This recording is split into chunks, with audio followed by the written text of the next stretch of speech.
Hey family, welcome to Clitch Talk.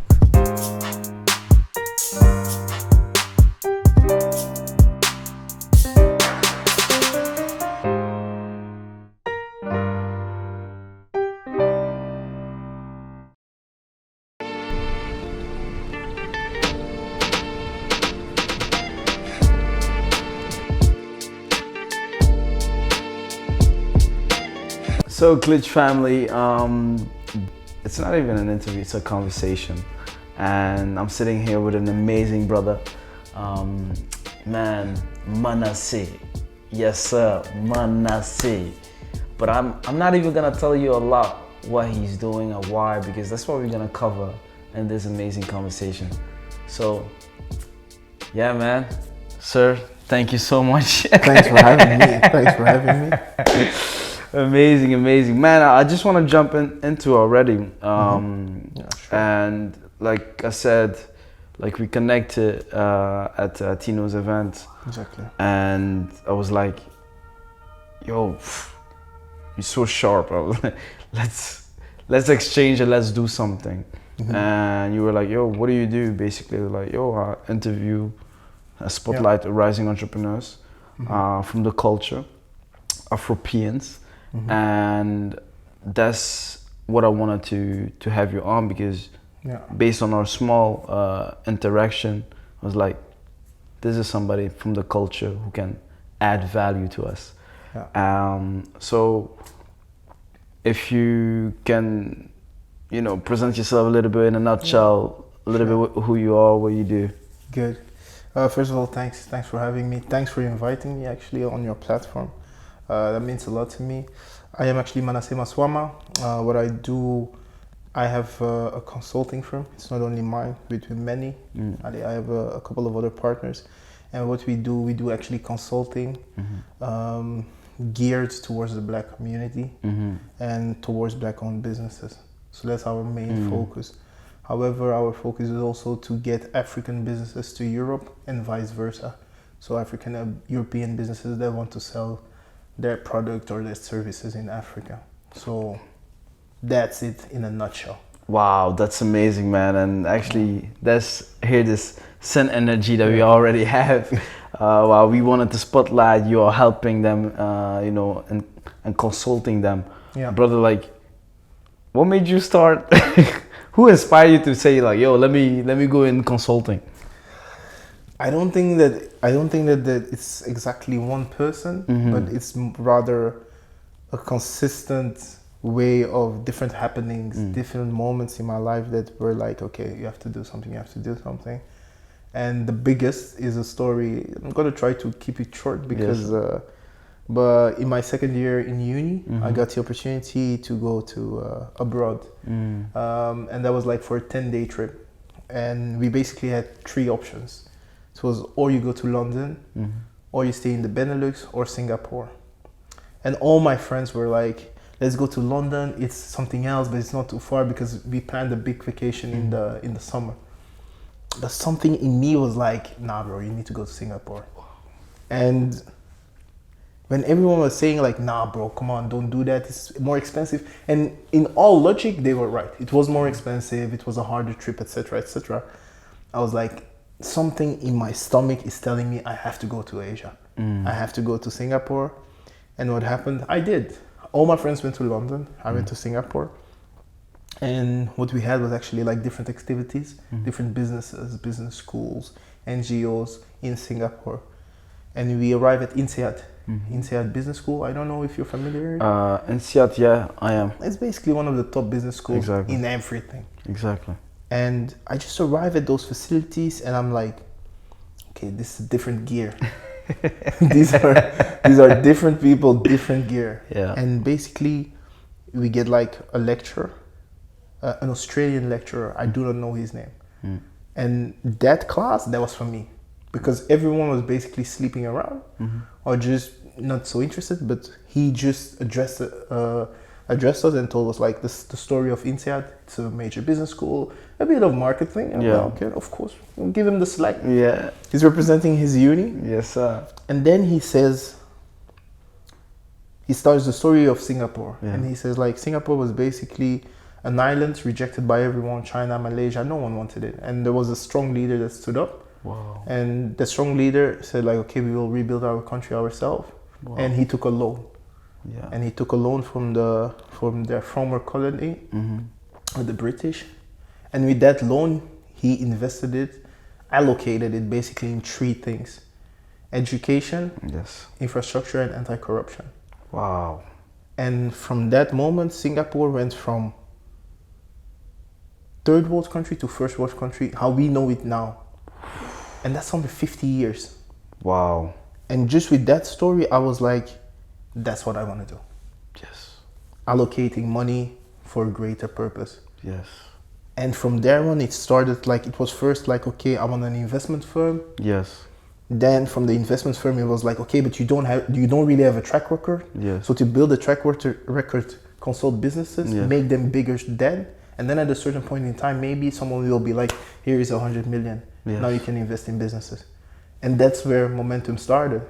So it was like, of course, in a bigger picture in the future, Yeah. I would like to have an investment firm if possible. Yes. But let's just start with this first. And that's how momentum started. Now there's a lot of details. Yeah. But that's the drive, like that's Yeah. the inspiration that you got from, like, hey, Yes. somebody stood up and say, let's invest in education, anti-corruption, and infrastructure. infrastructure. Yes. And you say like, how can I do that for our community? Yes. Not even basically, yes. That's Wow. it. It's a wrap. Wow, man, that's amazing. And what was the challenges that you face being in Belgium, being a black man in Belgium as well, starting like a consulting firm, because there are a lot of consulting firms in Belgium, big ones, and you penetrated this market. How difficult was that? I think it still is difficult because I think in our community, consulting most of the time, they immediately think it's unattainable. They think it's far off, it's very expensive, it's very tough to get in contact with us, but it's actually not. And that's also what we try to do. Like, consulting is accessible. It is not only for major businesses with balance sheet over 5 to 10 millions. You can have perfectly a balance sheet of 100K and we can still be of use to you. You don't have to be scared of consultants. We are not there to just come, talk, take your money and leave. It's basically be really your partner in your growth process. Because if you grow, you will get new challenges. That means more work for us. That means you are growing, we are growing. And the challenges that I mostly had was at the start, was just, how do I do everything? Yes. Am I good enough? Imposter syndrome. Ooh. Am I good enough? But at a certain time, you have to understand, like, at a certain stage of whatever you do, when you start, you are an imposter. Yeah. Because it takes you to be an imposter for a while to be able to get the skills for the real thing. And that was one of my major challenges. Besides that, I always had a very, very strong character. Yes. So I wasn't really budged by, let's say, things like racism and all that kind of stuff. Because I was also very tough on who I surround by. Yes. So if I see you just moving Differently. let's say if I see you moving mad once, you're maybe twice, then it's done. It's a wrap. Yeah. And how is creating like a team important? Well, like, what is the importance of creating a team? Things like, I think, what can I not do, you can do. Yeah. That was my main thing. Before we started the team that we have now, it was basically me and a good friend of mine, and we were only making financial plans for people, financial plans and doing financial analysis. But then you have people, oh yeah, can you help me with the business plan? Can you help me, for example, with marketing or IT? And every time I had to say no. At a certain point in time, I was like, I need to stop saying no and look for solutions for these people. Yes. And I was like, okay, I bring people in. And then from the moment I started bringing people in, I was like, okay, let's make something in stone. And then it was really, okay, we're building a brand, we're building our site, we're building who we are, we're going to the public, we want people to see us. Yes. and then it was installment, because then it was really notary, signing, putting money up, everyone puts his parts, shares, and then you're like, okay, whoa, I'm signing something here that is basically saying if I die, it goes to my kids. So you know it's pretty serious. Yeah. It's pretty serious. So the importance of really having a good team was really like filling up the gaps that I could not fill. Wow. But that takes a strong character to understand that and have self-awareness. You're limited. Yes. Yes. It's very important. I know that. I know that I do not underplay myself. I don't say, I'm useless, but there are parts in life where I am useless. So I might as well take someone that knows. Useful. Yeah, that can do that. And if that person can do that and he or she does that very well, let's go. Amazing. Like, what do you see in bringing somebody in? Because like you said, like Added value. added value. Yes. Wow. Otherwise, I would really not bring you in. I'm really honest. Yeah. Yeah. That's amazing. And I hope that in that way, I can also be of added value to you. So it's not really just like you bring me something and I'm like, okay, as long as you add value, I'm good. If I can add value to your life in some certain way, let it be money, connections, knowledge, I will. I truly will. And like for Momentum, you know, I was watching your website, I see those different people. Like what is kind of like the impact that you want to create in this window of 50 years? Because, you know, this is a lot. Let's say 50 years, that's big. So you're 58. Because, I mean, you're 25, so, you know... I still have 60 to go. Yeah, you know what I mean? I said 50 because you just said about Singapore. Yeah. And that's the timeline that I'm giving to you. Yeah, Of creating like a big impact, you know. Now I'm putting the link. No, that's good. That's crazy. Because sometimes, you know, the bad thing about black people, we always think short term. And if you say, what do you want to impact in this 50 years? That's really good. That's a very good question. Just to piggyback a little bit on the short-term thinking. The short-term thinking problem of black people is because they are just limited to the financial means that they have over that period of time. Yes. You can, most times, and most people, it's very tough to think in 5 years if you don't even know if you're going to be able to pay rent next month. Yeah. So that's why a lot of us have that short-term mentality. I need to work fast, get some money somewhere and pay things. What do I want to do in 50 years? 50 years from now, Momentum should have bases in Europe, in Africa, Asia, and the US. Amen. Let's also say Latin America probably, if you really want to be serious. Yeah. This network should be solidified, and create jobs directly, indirectly.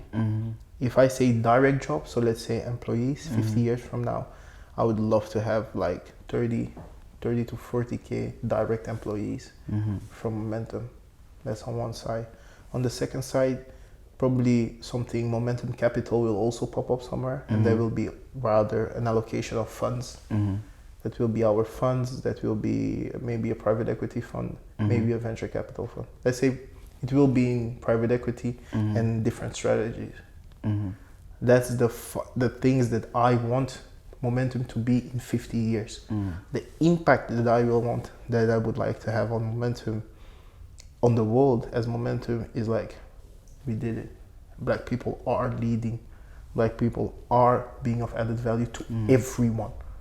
Everyone saw black people's doing good things in Asia, Middle East, Europe, Africa, US, Latin America. Not that we are not doing it right now, but it should be more flagrant. It should be clear, like, okay, these people are really doing stuff. Yeah. And also, like, a lot of self-esteem issues vanished. No one if Momentum is at that stage, that means we have been financing black people. We have been creating opportunities for black people. We have been raising the bar everywhere. So never again you will tell me I cannot be that because I haven't seen a black person. Exactly. Yes, man.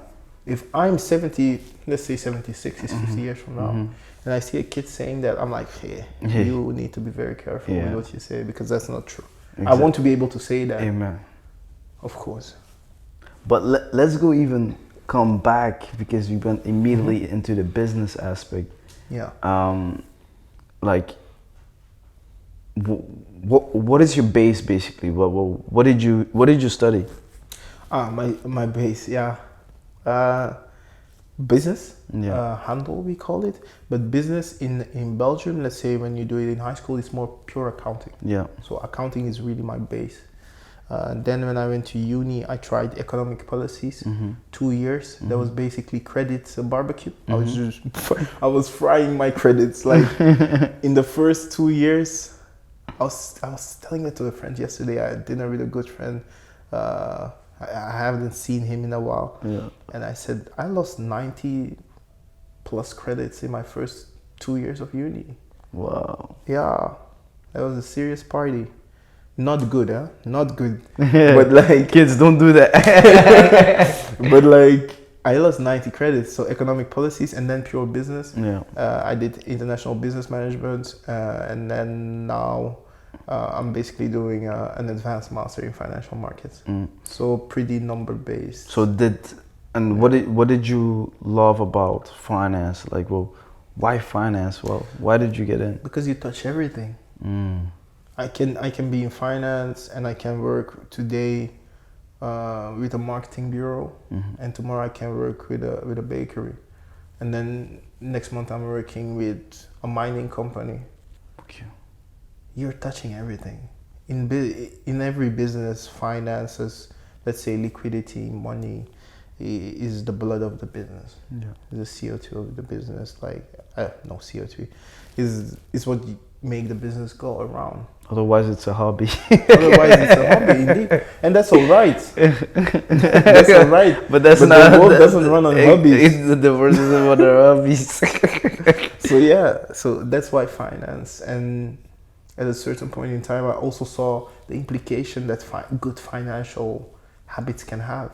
I looked at Singapore. I looked at friends of mine that came from poor families that have good financial habits and see them flourish. What are you talk about good financial habits? Can you elaborate on that? Or give us an example. What is a good financial habit? A good financial habit is basically that you earn your money, save your money, and then invest your money before you spend. I think from the moment you have that in mind, it's a wrap. So you make your money. So you make your money like a job or whatever. Yeah, there's no problem in having a job, whatever. And you save your money. Like, what would you say? How much will they save? It depends. Let's say let's make a good case. You make 2K. Okay. You make 2K is the first of the month, second of the month, wherever they pay you. You know you have costs, you have rent, all that kind of stuff. It amounts to 800 euros. Then you can say, I pay that, and then I start struggling and having a look. But no, you don't do that. You save first. You pay yourself first. That's your saving. Then you invest. That's actually securing your pension in the future. You can do that via stocks. In what you invest, it's your choice. Huh? You can also just buy a house, apartments, whatever it is. And then you start spending. Then you pay your rent. Then you pay, and then what leaves over is basically your your income stream that you can just use. I lost the word exactly. Disposable income. Disposable income. So we start from 2K. Yeah. We save 500. Yeah. We invest 200. Yeah. Then we have 1.3K over. Let's say rent, electricity, all that kind of stuff is 0.8K. You still have 500. Yeah. And then you have 4 weeks. Yeah. 125, 125, 125. And that's how you live. But you already have 700 on the side. Yeah. So even with that 125, if you're decent, of course, you can manage it over a week. Got it? Save your money. Wow, brother. See, that's the conversation that I actually want to go about, because I see you're really passionate about that. And talk about money. Don't do as if it's something pudique or I don't know. It's not a taboo. Yeah. And why do we, as a culture, don't have that financial literacy? I will say. I think it's much very. It depends a lot. First of all, I think most of it is because our parents that came here, and they didn't really have the time to have that financial literacy because they were just focused on surviving. Yeah. That was basically it for most of them. Yeah. Now you also have a lot that were just stable doing their thing, and then you will see their children. They may be not financially literate, but they just have that notion of how we manage money. It has to be in a decent way. It has to be in a decent manner. Because in my family, like you said, there was that survival, and within that survival, they knew how to manage money, because You have to. you had maybe 2 kids, but you have 4 kids, so you knew how to manage money. You have to. But what we don't maybe in the stage that we in, I think we have to learn that third part, that investment part, and that's something that maybe we still lack of, because we might gonna buy some Jordans, but you don't have Jordan stocks.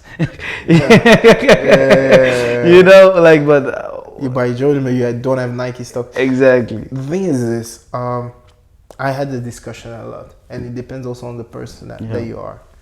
I am not a flashy guy. Yeah. I am not. You've seen my shoes downstairs, it's normal. Exactly. It's not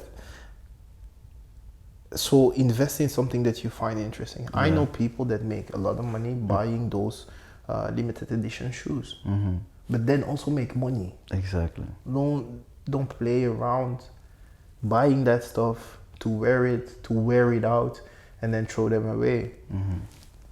Again, if you do that, and on the other side you're also using your disposable income to buy other investments, that's also around. But invest in something. Something. I'm not forcing you to invest exactly in what I do or what you do, but do it in something. Can you maybe give some example of investments? Maybe people don't. I think people would not see it as an investment, but there you have different books on the couch. I invested in a course. It's called the CFI, Corporate Financial Institute. From the moment you have done that course, you're a certified corporate financial analyst. Now that I know the course, I can better understand companies, for example. Now that I can better understand companies, I can charge people for the knowledge that I am applying to their company. So it was an investment, but it was not an investment like people would say about stock, it went up. Yeah. About crypto, it doubled. Yeah. And again, there is nothing wrong with that. Yeah. But there is some investments that you have to do first to be able to do bigger investments. So what you're saying right now, you invested in a skill set. Voila. And that's for me. Exactly. That's for me. But whatever even maybe he loves shoes, maybe invest in how to sell those shoes. Yes. To be, Yes. Or that. Or invest really in knowing that, okay, how is this shoes assembled?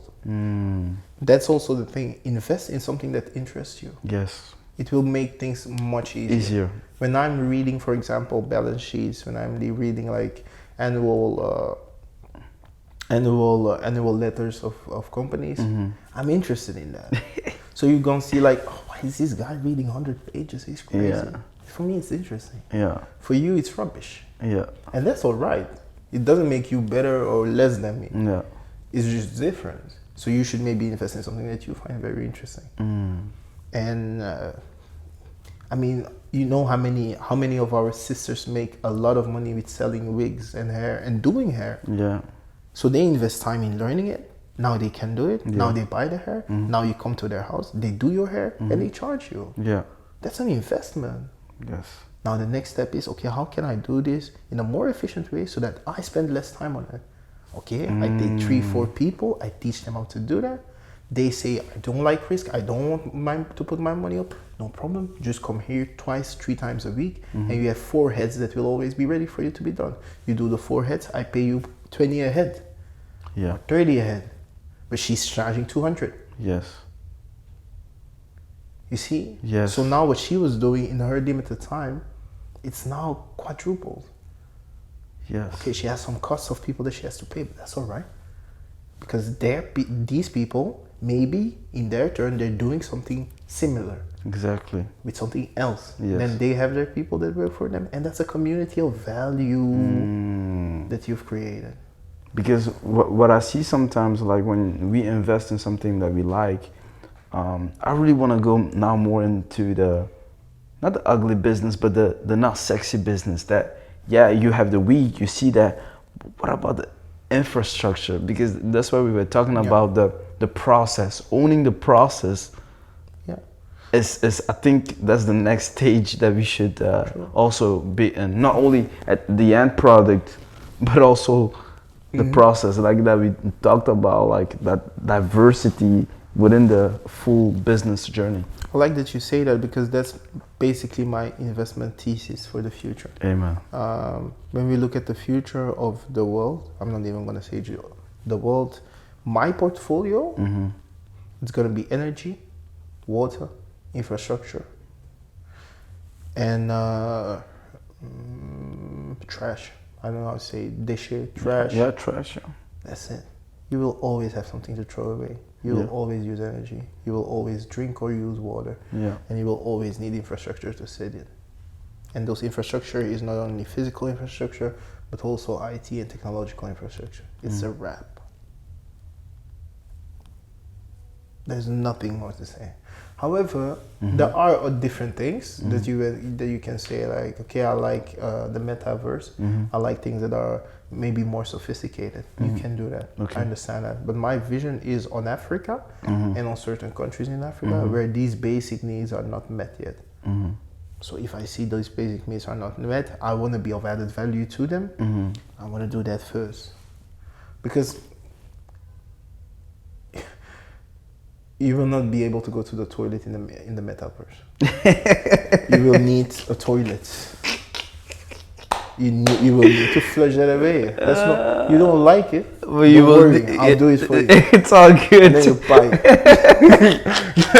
it. But what I want you to give more another example is that we discussed while we were walking was you explained, like, hey, you have a client here, but she doesn't really have the full process of her business. Can you give elaborate on that, like that an example of when a clients come at Momentum and say, hey, Manassé, this is my business, and what are the kind of questions that you go through to understand, hey, here you are lacking, or this is can be. Most of the time, I will just ask a very simple question, Yeah. like, okay, let's say you sell books, and I'm gonna tell you, okay, if I come with an order of 20 books, Yeah. What happens on your side? And then she or he will start explaining what happens on his side, and it will be probably something like, okay, I get the order, you have to pay in advance or a down payment, Yeah. and then I get the books, for example, there, and then they arrive here, and and then I start looking for gaps. Yeah. Or things that could be done more efficiently, or shouldn't be done, or should be done. That's basically it. I ask you, what do you do? And then I ask you to be as detailed as possible. And then in the detail, like the devil is in the detail, Yes. that's where the mistakes happen most of the time. And it's not even sometimes mistakes, sometimes it's just, this could be more efficient, or we could do this better. And from there, you start tweaking that business model of the person, of the client, until it is as efficient as possible. And when it's efficient as possible, you can take on more clients, more orders, and grow your business. I'm gonna maybe try to put in my example. All right, we're in the podcast business. Okay. So I come to you. I'm actually kind of This asking a different challenge. I'm asking kind of like a free consulting. Free session. Yeah. So the first 30 minutes are free. So I'm in the podcast business, and Manassé, but I don't have kind of like a way of making money. I know how to book people, to have an interview, but I'm struggling. There is no cash flow. What would you suggest? I know in the podcast business, let's say in the podcast, YouTube business, most of the time they paying you actually for exposure. Yeah. So you should actually start looking at how much exposure am I giving you. Mm-hmm. A lot of people look at views, Mm-hmm. and that's correct. That's also a part of it. But actually, what you will see in your details and in your data, it's not only the views, but how many people it reached within your community, within your network, but and outside. Mm-hmm. And now that reach Mm-hmm. is the thing that you will start selling. Ooh, what do you mean? What I reach? The reach Yeah. that you can get Mm-hmm. people's attention, Yeah. that is actually what you sell. You're Mm-hmm. not only selling your views. However, it is important for your views Mm-hmm. to always chase your reach. Yeah. Most of the time you will see, for example, okay, let's say you have you have, let's say 100K views. Yes. That's very good. Yeah. But your reach is 500K. Yeah. So then the question becomes, okay, how can I specialize or better my content in Yeah. that way Mm-hmm. that my reach is still going away, Mm-hmm. but that my views are actually reaching it. From the moment that you can sell views Mm-hmm. and your reach at a certain package, of course, Mm-hmm. then you can say, okay, Manassé, the first time it was nice, but now this time if you want to come on the podcast, we ask that much. Because I know if I go on that podcast, Yeah. let's say 500K people will see it, Yeah. and of that 500K, maybe 1K will be people that know business owners, because most business owners are Exactly. not spending so much time on YouTube, maybe. Yeah. And they can refer me to maybe 20 people, Yeah. of which 10 will be clients and maybe 15 will be clients. And that's what I'm actually paying for. And that's how you monetize your channel in a certain way.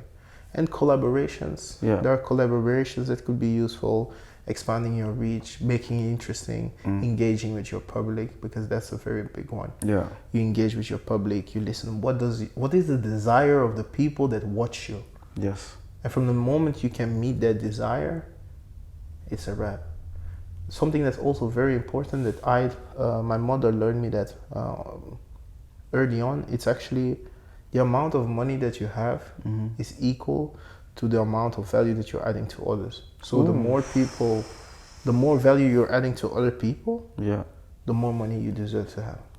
So I have to continue create more reach and learn what the viewers want, Yes. and While still being yourself. Otherwise you will not be able exactly to while still maintain being that. myself, and that's where the money's gonna come. yeah, partially. Okay. Because you're on YouTube, you know the way YouTube remunerates. A little Yeah. bit. I mean, Probably. a little bit. Yeah. So yeah, it's based on views. But what and what if I subscribers. don't know? Like, what if I don't know? So it's based on. Views, subscribers, Mm-hmm. most of the time, and then now also paid ads. Mm-hmm.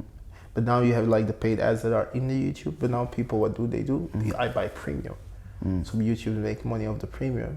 So I don't have to listen to those ads anymore. Yeah. But now you can put in ads in your video. You see that happening as well. Yeah. Like people that do a break. And now we're gonna. Do you know Flagrant True? No. Flagrant True, they're funny. It's like, okay, I'm not gonna make. Yeah. Basically, it's You're not getting paid by them, so. Exactly.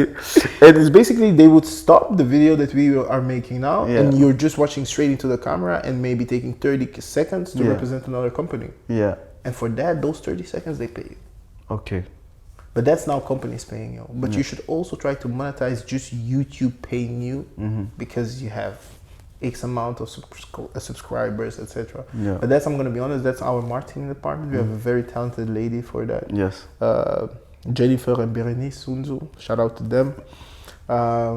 They will certainly be able to set you up on that side. Definitely. So if imagine I'm doing this podcast and then I put like a small ad where I actually allocate that into my own business that I own, will that be actually more interested?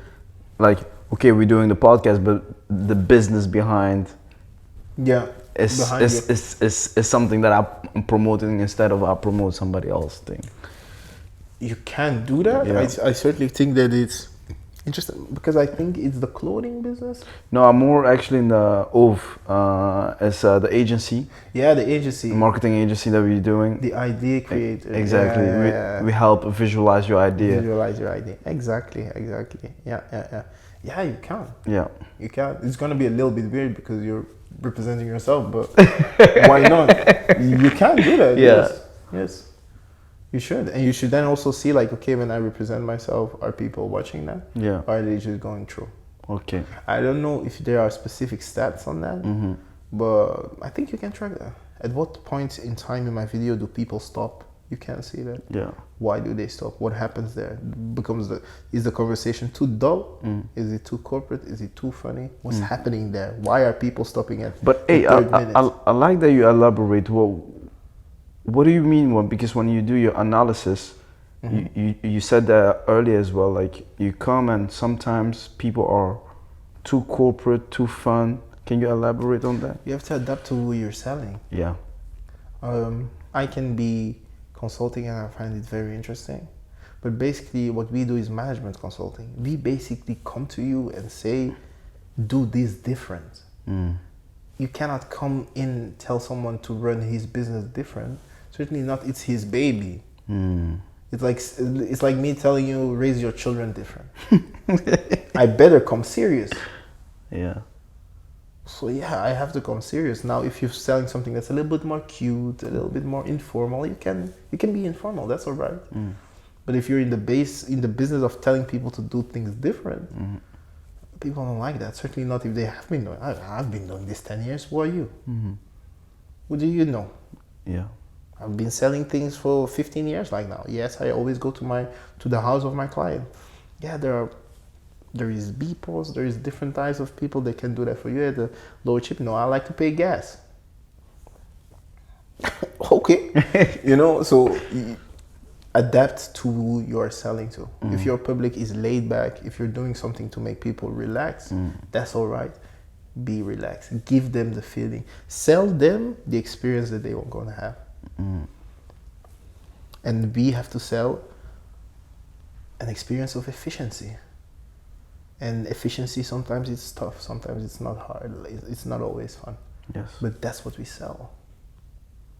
And to close on this one, what is the advice that would you give, like, or 3 steps that young entrepreneurs or black businesses, before they come to you, what would you advise them? I would advise them, come ready, first of all. If you come to me, have your questions ready. Be willing to go. Be willing to jump. I'm not saying, when I say jump, go full time into your business, but I do not want to see you in January and in August you're still telling me, yeah, I still have to ask my TVA number. I still have to start. No, I don't believe that. I don't believe that after you pass by me, you still need 8 months. That's not true. If you pass by me, it's not 8 months that you need. I think at max you need maybe 2 to 3 months. Because we will set you up where you have to go, who you have to talk to, what you have to do, implementation of that stuff. Unless you're building a conglomerate, you do not need 8 months after us. That's one. So come ready. Basically be prepared.